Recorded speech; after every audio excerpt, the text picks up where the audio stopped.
सर्वांना Shri Swami Samarth. Hi hello नमस्कार. मी गायत्री पाटील तुमच्या सर्वांचे अगदी मनापासून स्वागत करते आजच्या ब्लॉगमध्ये. तर आज आमच्यासाठी सर्वात मोठा दिवस होता, तो म्हणजे खूप मोठा स्पेशल डे होता. म्हणजे आज आमची लग्नाची फर्स्ट ॲनिव्हर्सरी होती.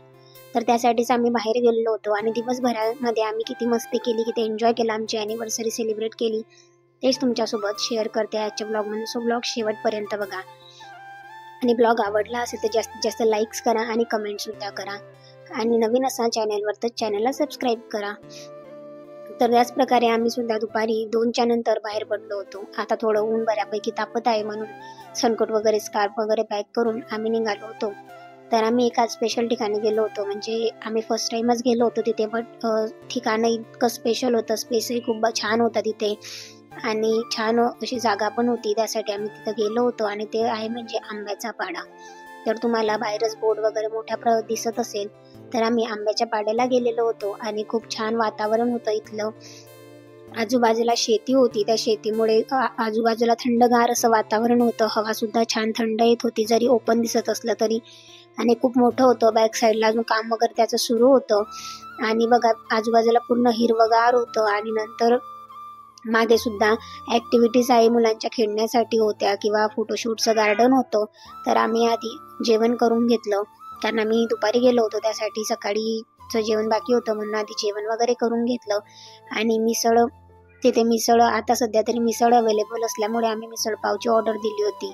आणि बरंच काही मेनू कार्ड होतं, त्याच्यामध्ये जिलेबी होती गुळाची, मिसळ पाव होता, ताक होतं, दही होतं, आईस्क्रीम होतं, अशा बऱ्याच व्हरायटीज त्यांच्याकडे अवेलेबल होत्या. आणि टेस्ट सुद्धा खूप छान होती. आणि आंब्याचा पाडा म्हणजे त्याचं नावच असं होतं, आंब्याचा पाडा. कारण आता उन्हाळ्यामध्ये जेव्हा मँगोचं सीझन असतं तेव्हा त्यांच्याकडे आंब्याचा रस आणि पुरणपोळी ही फेमस असल्यामुळे त्यांच्या तिथलं नाव आहे आंब्याचा पाडा. पण अजून आंबे आलेले नाही आहेत, त्याच्यामुळे पुरणपोळी आणि रस अवेलेबल नव्हता. आणि त्यांच्याकडे जे काही शेती होती म्हणजे आंब्याची बाग होती, त्यांना सुद्धा खूप छान अशा छोट्या छोट्या कैऱ्या आलेल्या होत्या. ते मी सुद्धा तुम्हाला पुढे ब्लॉगमध्ये दाखवणार आहे. सो ब्लॉग कंटिन्यू बघा. तर अशा प्रकारे जेवण वगैरे आलं, प्लेट लगेचच आली होती, कारण जास्त वेट करायची गरज पडत नाही, लवकरच ते सर्व करतात आपल्याला. तर आम्ही ऑर्डर दिली आणि तोपर्यंत शूट वगैरे करून घेतला थोडासा. आणि नंतर आम्ही मिसळ, गुळाची जिलेबी मागवली होती, तर गुळाची जिलेबी सुद्धा तितकी छान होती, पापड वगैरे. सो जेवण वगैरे खूप छान होतं आणि टेस्टही एकदम मस्त होती. फर्स्ट टाइम जरी ट्राय केली होती तरी छान होती. तिखट वगैरे पण नव्हतं, अगदी व्यवस्थित असं जेवण होतं. जेवण झाल्याच्या नंतर आम्ही इकडे फोटोशूटसाठी आलो होतो, कारण बॅक साईडला त्यांचं फोटोशूटचं प्लेस असल्यामुळे तिकडे फोटोशूटसाठी आलो. आणि हे जे आहे साईडचं गार्डन ते ॲक्टिव्हिटीजसाठी आहे, मुलांच्या जे छोटे छोटे मुलं असतात त्यांच्या एन्जॉईंगसाठी गार्डन अगदी छान आहे. हा सुद्धा बॅक साईडला मागे हॉल होता, म्हणजे engagement, birthday party, get together किंवा आपले जे काही छोटे छोटे फंक्शन असतात ते आपण इथे फॅमिली पार्टीज असं करू शकतो. त्याच्यासाठी तो हॉल बनवलेला होता त्यांनी. तिथे सुद्धा आम्ही छान फोटोज काढून घेतले. आणि ही आहे आंब्याची बाग त्यांची. तर इथे अगदी छोट्या छोट्या कैऱ्या आलेल्या होत्या, जास्त अजून कैऱ्या लागण्या सुरू होत्या. माऊने त्यांना विचारलं तर त्यांनी सांगितलं का उन्हाळ्यामध्ये आमच्याकडे आंब्याचा रस आणि पुरणपोळी असते. नंतर तिथे सुद्धा आम्ही छान असे फोटोज क्लिक करून घेतले. नंतर इकडे बाहेर पडलो आणि आव्हान सुरू होतं. इथले लोक आता आम्हाला सांगत होती का इथे बघा लावलेलं आहे त्यांनी सूचना का कोणी कैरीच्या त्या आंब्याच्या झाडाच्या ज्या काही छोट्या छोट्या कैऱ्या आहेत त्यांना हात लावू नये किंवा तोडू नये. आणि जिथे मी लटकलेली होती तिथे सुद्धा छान असे झोके वगैरे घेतले, खूप छान एन्जॉय केला. खूप छान आहे. तुम्ही जर नाशिकचे असाल किंवा नाशिकला जर कधी आले तर नक्कीच व्हिजिट करा आंब्याच्या पाड्याला. नंतर फोटोशूट झाला आणि इकडे आले आणि थंड अशी छान अशी कुल्फी खाल्ली, तिथेच होती. कुल्फी वगैरे खाऊन झाली आणि नंतर लगेचच आम्ही 4 ते 5च्या दरम्यानमध्ये बाहेर पडलो, कारण आम्हाला अजून बाहेर जायचं होतं. म्हणून 5 वाजेला इकडनं निघालो. आणि तरी बघा ऊन 5 वाजेला कितकं अजूनही ऊन होतंच. मग छान असं आमचं आवरून झालं तिकडचं, फोटो सेशन वगैरे सर्व काही आटपलं आणि बाहेर निघालो. आणि सोमेश्वरला आलो, कारण सोमेश्वरला 26 तारखेला आलो होतो तर खूप जास्त गर्दी होती. तो सुद्धा ब्लॉग मी महाशिवरात्रीचा अपलोड केलेला होता आपल्या चॅनलवर.